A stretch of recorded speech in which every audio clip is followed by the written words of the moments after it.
ಸನ್ಮಾನ್ಯ ಅಧ್ಯಕ್ಷರೇ, ಬಾಲು ಕರೆಕ್ಟಾಗಿ ಓದಪ್ಪ,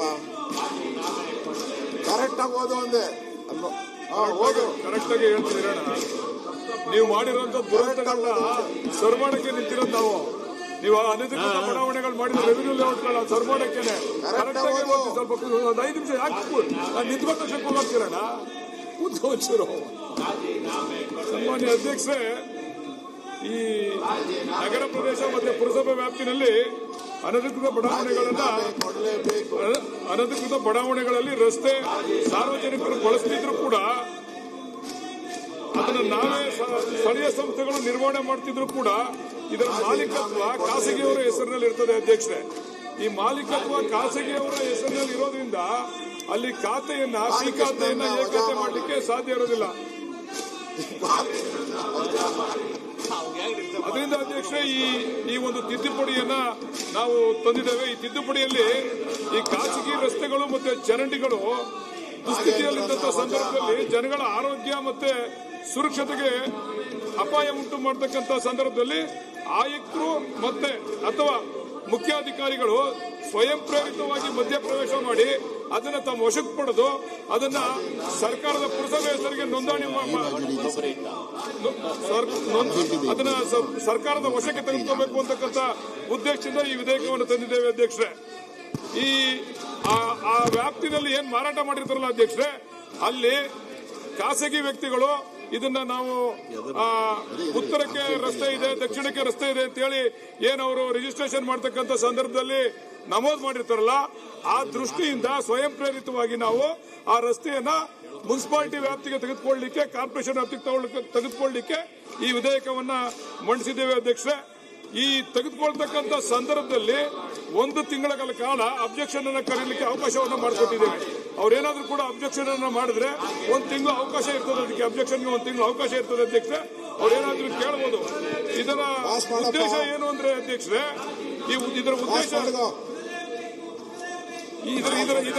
ಏನು ಅಂದ್ರೆ ಅಧ್ಯಕ್ಷ, ಪ್ರಮುಖವಾಗಿ ಅದಕ್ಕೆ ಯಾವುದೇ ಪರಿಹಾರವನ್ನು ಕೂಡ ಅವ್ರು ಕೇಳಲಿಕ್ಕೆ ಸಾಧ್ಯ ಇಲ್ಲ. ಯಾತಕ್ಕೋಸ್ಕರ ಸಾಧ್ಯ ಇಲ್ಲ ಅಂತಂದ್ರೆ, ಅವರಿಗಾಗಲೇ ಇಲ್ಲೀಗಲ್ ಆಗಿ ಲೇಔಟ್ಸ್ ಗಳನ್ನ ಮಾಡಿ ಅದರಿಂದ ಹಣ ಕೊಡ್ತಿದ್ದಾರೆ. ಅದರಿಂದ ಆ ಒಂದು ರಸ್ತೆಗಳ ಮೇಲೆ ಅವ್ರಿಗೆ ಹಕ್ಕಿರೋದಿಲ್ಲ. ಅದರಿಂದ ಆ ರಸ್ತೆಗೆ ಯಾವುದೇ ಪರಿಹಾರವನ್ನು ಕೊಡಲಿಕ್ಕೆ ಸಾಧ್ಯ ಇಲ್ಲ ಅಂತಕ್ಕಂಥದ್ದನ್ನ ಮಂಡಿಸಲಿಕ್ಕೋಸ್ಕರ ಈ ಒಂದು ವಿಧೇಯಕವನ್ನ ಮಂಡಿಸ್ತಾ ಇದ್ದೀವಿ ಅಧ್ಯಕ್ಷ. ಈಗ ಆ ವಿಚಾರವಾಗಿ ಕೆಲವು ಬಡಾವಣೆಗಳಲ್ಲಿ ಈಗೇನಾಗಲೇ ಚರಂಡಿ ಮಾಡಿರ್ತಾರಲ್ಲ, ನೀರು ಹೊರಗಡೆ ಹೋಗಕ್ಕೆ ಆಸ್ಪದ ಇರಂಗಿಲ್ಲ, ಅಂತವಕ್ಕೆ ಏನ್ ಮಾಡ್ತೀರಿ? ಇಲ್ಲಿ ಸರಿಯಾದ ಬಡಾವಣೆ ಮಾಡಿಲ್ಲ, ಚರಂಡಿ ಮಾಡಿಲ್ಲ. ಇದು ಸಾರ್ವಜನಿಕರ ಆರೋಗ್ಯದ ಮೇಲೆ, ಆ ಸಾರ್ವಜನಿಕರ ಓಡಾಡ್ತಿರ್ತಕ್ಕಂಥ ಸಂದರ್ಭದಲ್ಲಿ ತೊಂದರೆ ಉಂಟು ಮಾಡ್ತದೆ ಅಂತಕ್ಕಂಥ ಉದ್ದೇಶ ಇಟ್ಕೊಂಡೆ ಇದನ್ನ ನಾವು ಪುರಸಭಾ ವ್ಯಾಪ್ತಿಗೆ ಮತ್ತೆ ಕಾರ್ಪೊರೇಷನ್ ವ್ಯಾಪ್ತಿಗೆ ತಗೋಬೇಕು ಅಂತಕ್ಕಂಥ ಚರಂಡಿ ನೀರು ಮುಂದಾಡ್ಸಕ್ಕೆ ಅದು ರೆವಿನ್ಯೂ ಜಾಗ ಬಿಟ್ಟು ಬಾಕಿ ವ್ಯಾಪ್ತಿಗೆ ಅದು ನಮ್ಮ ವ್ಯಾಪ್ತಿಗೆ ಬರಲ್ಲ, ಪಟ್ಟಣ ಪಂಚಾಯತಿ ವ್ಯಾಪ್ತಿಗೆ ಬರ್ತದೆ. ಅದೇ ನಮ್ಮ ವ್ಯಾಪ್ತಿಗೆ ಬಂದಿರ್ತದಕ್ಕೆ ಮಾತ್ರ ನಾವು ತಂದಿರ್ತಕ್ಕಂಥದ್ದು ಕಾನೂನು. ಈಗ ವಿಧೇಯಕವನ್ನ ಖಂಡವಾಗಿ ಮತಕ್ಕೆ ಹಾಕುತ್ತೇನೆ. 2ನೇ ಖಂಡವು ವಿಧೇಯಕದ ಅಂಗವಾಗಿರಬೇಕು ಎನ್ನುವುದು ಸಭೆಯ ಮುಂದಿರುವ ವಿಷಯ. ಪ್ರಸ್ತಾವದ ಪರವಾಗಿರುವವರು ಹೌದು ಎಂದು ಸೂಚಿಸಬೇಕು, ಪ್ರಸ್ತಾವ ವಿರೋಧವಾಗಿರುವವರು ಇಲ್ಲ ಎಂದು ಸೂಚಿಸಬೇಕು. ಪ್ರಸ್ತಾವವು ಹೌದು ಎನ್ನುವರ ಪರವಾಗಿದೆ ಎಂದು ಭಾವಿಸುತ್ತೇನೆ. ಪ್ರಸ್ತಾವವು ಹೌದು ಎನ್ನುವರ ಪರವಾಗಿದೆ. ಪ್ರಸ್ತಾವಕ್ಕೆ ಒಪ್ಪಿಗೆ ದೊರೆತಿದೆ. 2ನೇ ಖಂಡ ವಿಧೇಯಕದ ಅಂಗವಾಯಿತು. 1ನೇ ಖಂಡ ಹೆಸರು ಮತ್ತು ಅವತರಣಿಕೆ ವಿಧೇಯಕದ ಭಾಗವಾಗಿರಬೇಕೆಂಬುದು ಸಭೆಯ ಮುಂದಿರುವ ವಿಷಯ. ಪ್ರಸ್ತಾವದ ಪರವಾಗಿರುವವರು ಹೌದು ಎಂದು ಸೂಚಿಸಬೇಕು, ಪ್ರಸ್ತಾವ ವಿರೋಧವಾಗಿರುವವರು ಇಲ್ಲ ಎಂದು ಸೂಚಿಸಬೇಕು. ಪ್ರಸ್ತಾವ ಹೌದು ಎನ್ನುವರ ಪರವಾಗಿದೆ ಎಂದು ಭಾವಿಸುತ್ತೇನೆ. ಪ್ರಸ್ತಾವವು ಹೌದು ಎನ್ನುವರ ಪರವಾಗಿದೆ. ಪ್ರಸ್ತಾವವು ಅಂಗೀಕರಿಸಲ್ಪಟ್ಟಿದೆ. 1ನೇ ಖಂಡ ಮತ್ತು ಹೆಸರು ಮತ್ತು ಅವತರಣಿಕೆ ವಿಧೇಯಕದ ಅಂಗವಾಗಿದೆ. ಮಾನ್ಯ ಸಚಿವರು,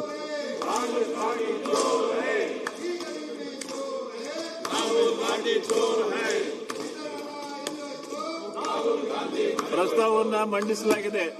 ಅದನ್ನು ಈಗ ಸಭೆಯ ಮತಕ್ಕೆ ಹಾಕುತ್ತೇನೆ. 2026ನೇ ಸಾಲಿನ ಕರ್ನಾಟಕ ಮುನ್ಸಿಪಾಲಿಟಿಗಳ ತಿದ್ದುಪಡಿ ವಿಧೇಯಕವನ್ನು ಈ ಸಭೆ ಅಂಗೀಕರಿಸಬೇಕು. ಪ್ರಸ್ತಾವದ ಪರವಾಗಿರುವವರು ಹೌದು ಎಂದು ಸೂಚಿಸಬೇಕು. ಪ್ರಸ್ತಾವ ವಿರೋಧಿ ಇರುವವರು ಇಲ್ಲ ಎಂದು ಸೂಚಿಸಬೇಕು. ಪ್ರಸ್ತಾವ ಹೌದು ಎನ್ನುವರ ಪರವಾಗಿದೆ ಎಂದು ಭಾವಿಸುತ್ತೇನೆ. ಪ್ರಸ್ತಾವವು ಹೌದು ಎನ್ನುವರ ಪರವಾಗಿದೆ. ಪ್ರಸ್ತಾವವು ಅಂಗೀಕರಿಸಲ್ಪಟ್ಟಿದೆ ಎಂದು ಮತ್ತು ವಿಧೇಯಕಕ್ಕೆ ಅನುಮೋದನೆ ದೊರಕಿದೆ.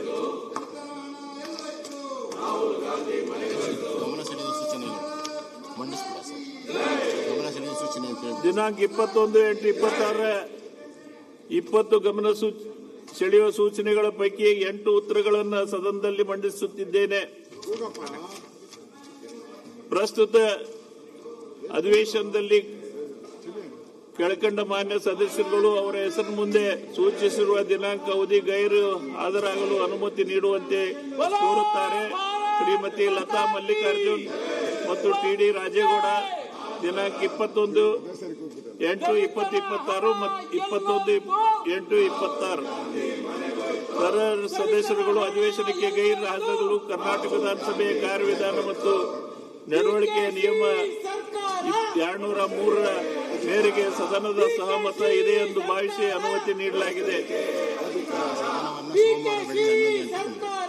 ಈಗ ಸದನವನ್ನ ಮುಂದೂಡಿ ಸೋಮವಾರ ಬೆಳಿಗ್ಗೆ 11 ಗಂಟೆಗೆ ಮತ್ತೆ ನಾವೆಲ್ಲ ಸೇರೋಣ.